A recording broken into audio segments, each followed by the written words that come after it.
Well, good afternoon, everybody, and thank you very much to the Shadys Mobility Centre and everybody else who organised this event. It's an honour to be here, and I love when we get these great accolades about how forward and progressive San Francisco is, because if you actually work in San Francisco, you feel it's the exact opposite.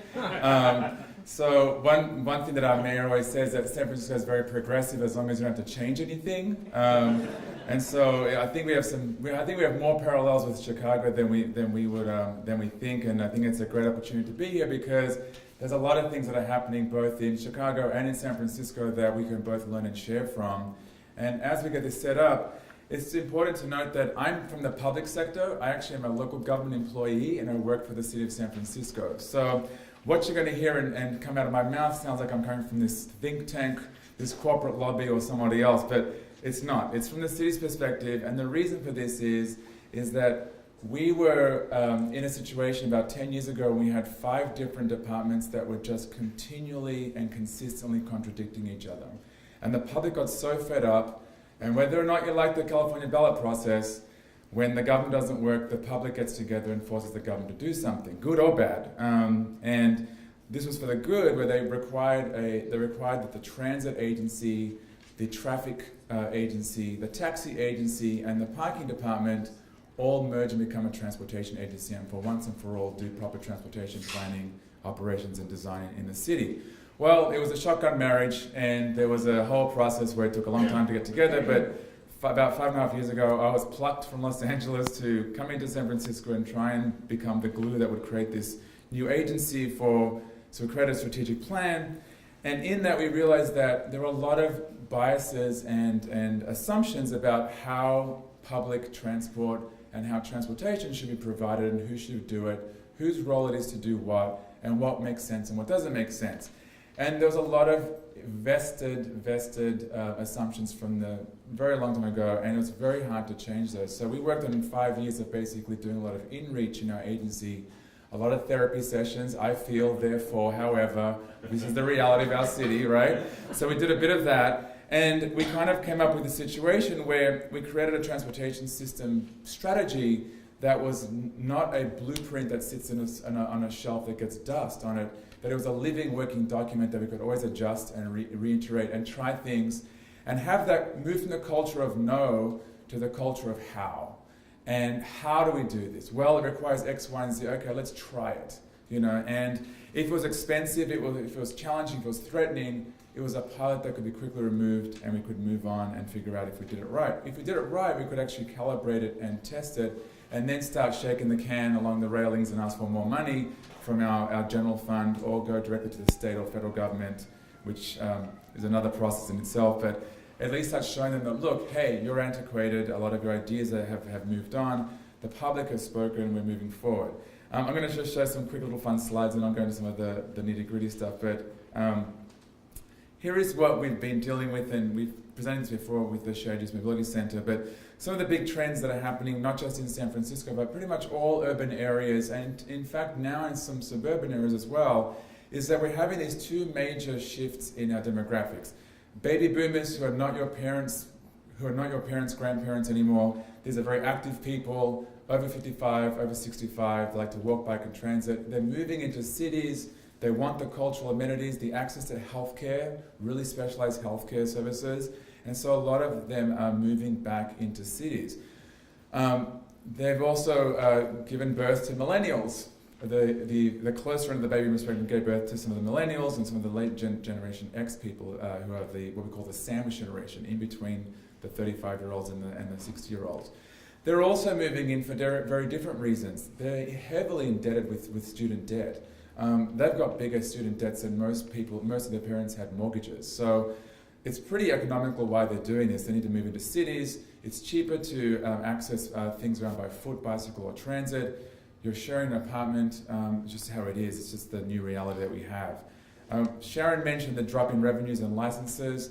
Our state DMV called us and said, is there something wrong with our records? How are they dropping? And just like, I think it's just a phenomenon that's happening in LA, San Francisco, all over the place.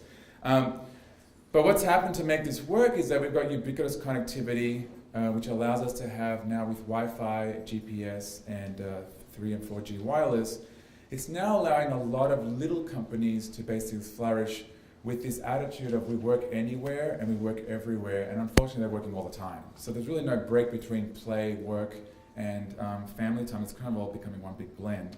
And as Sharon and Susan mentioned, the changing preferences in how we travel, people like to actually be in a vehicle that transports them so they can be connected. Some of my staff always laugh and say that, we talk about distracted driving, but my staff say that driving is the distraction to their texting. So, they don't want to be driving if they don't have to be. And I always want to show this because this was the thing that we did, my parents did this for sure. How we connected with friends was we all hopped in the car, they all drove around town, went to the drive-through, got our whatever it was through the drive-through, ate very bad food, but back then it was really cool. A lot of social things happened with the car and stuff. Not to be crass, but some of us were conceived in the back of a car, so, it's just a lot of these things happen. The car was front and center to our identity, and that's not how we are. This is how we are. We're connected with our friends, with our phone, and we're always connected, and we're always talking to our friends and our family. I've connected with my aunties and grandparents and other relatives from all over the world, and we keep in contact now all the time. Before we used to have to write a letter and wait a month for it to come back. Now we're connecting all the time, and even one of my grandmas is tweeting me photos of what's happening in her vineyard. So it's really fun to see that sort of stuff. But it does take time. It does take a lot of work to make this stuff work. And then what I don't want to see is this, when we just break down and everybody's on their smartphone and things are falling in front of us and not paying attention. So we don't want to do that. So there are some issues here that we need to be aware of. And I think these next two things, I think, are really going to change the way that we look at our cities, and we're going to talk about some of that in a few minutes.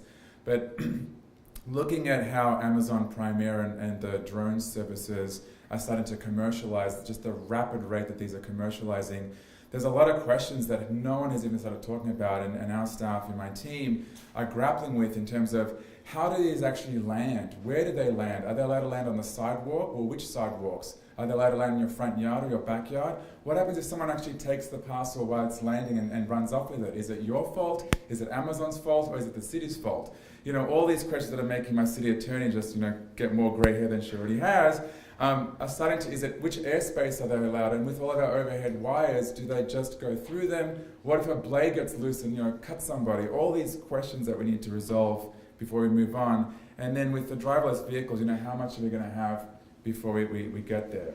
Wow, my 2 minutes is already up. Okay. So here's what we're seeing in cities. Traditionally, I owned and used my transportation, and that was a very suburban way of looking at things. What's trending now is that I own my own transportation, but I access some shared mobility options. And we've really seen this now at the urban core, so it's very, very new. But in the near future, we should have a situation where I access a menu of options to meet my needs, and I don't care who provides them, and I don't own any of them. And that should be throughout the whole urban metropolitan network. We're also starting to see a whole plethora of diversification of different services. Transit, for those who have the ones that the planners have done the right thing. We all did the right thing in the 70s, 80s, and 90s, but now transit is completely overcrowded in the urban cores. And for those who work for the transit industry, which I work, part of us is the transit agency, the jig is up. You can't add any more people in the capacity unless you get really big trains or you get a lot more operators, and we're kind of stuck in that situation. So all these things for us should be seen as parallel and complementary. And even if they are taking off short peak period transit trips, guess what? They're the most expensive customers for us to serve anyway. So let them take bike share, because that'll free up a seat for the longer trip, which is actually who we want, because they're the ones who get out of cars. So some key issues for us, though, as cities is governance. Multiple providers and partnerships, we have to share data, balancing multiple city objectives. It's really tough, and we're being pressed to do this simultaneously. Something very new for cities and public transit agencies is customer focus and customer first integration, not a system run by engineers, but a system run for people. Big change. So all that sort of stuff. Scaling up, how do we scale these up? And Sharon mentioned that. Because what we want when we do those three things together is we want positive behavioral change. That's what we want to see happen. So we're stuck though, because we're in this situation where we're in a push and pull effect with shared use mobility. Are they competitive to public transit, or are they complementary to public transit? Do they meet the public goods need, or are they confusing us and just helping a certain population instead? So some ideas to hit us on the head. We've had some situations where we've done this before. You know, we've had this bike versus car thing, which doesn't really work, and then now the car lobbies are getting concerned that we're taking away all the space for the cars. Trust me, we're not there yet, but it is a concern. With governance, we need to join the dots, make it fair and balance the goals, and then link all these modes together because they're completely not coordinated. But we've got to do it in a way that makes sense because there's so many memberships that are required now. If you have all these memberships put together, you actually have a wallet this thick. So you've got to make it customer friendly. And to do that, you need to look at mobile and connect all these services by mobile, so sharing the data and the routing. And we have Joseph here from Ride Scout who's already trying to do that. So people are doing this, and we just need to partner with them better.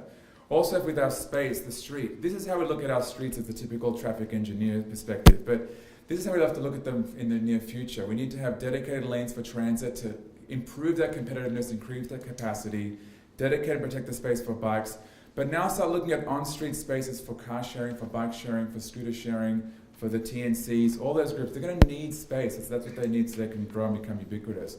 And you know, we're talking about not like as Susan said, not just for one or two spaces, but we need thousands of spaces. And frankly, this is basically a map that shows you the need that we have. So each dot is basically an intersection that we need to have these clusters of shared use mobility linked to transit. And there's about 10,000 spaces here. And while that sounds like it's a lot, we have 400,000 on-street parking spaces in the city. So we're talking for like less than 1% of the space. For this will basically shift the needle over and allow us to have people to have ubiquitous access to shared mobility, make it more affordable, make it more equitable, and make it more accessible for everybody that needs to use it. And you know, we're starting. This is our Market Street design already that we put in place. We're dedicating the lanes for transit, dedicating the lanes for cars, for bicycles, sorry. We have a dedicated space for traffic, for general traffic, but we're prioritizing those red lanes for taxis as well. So cities are doing this, they're paying attention, and I'm so glad to be here, and I just want to pump it up so we can get this going. All the best, thanks.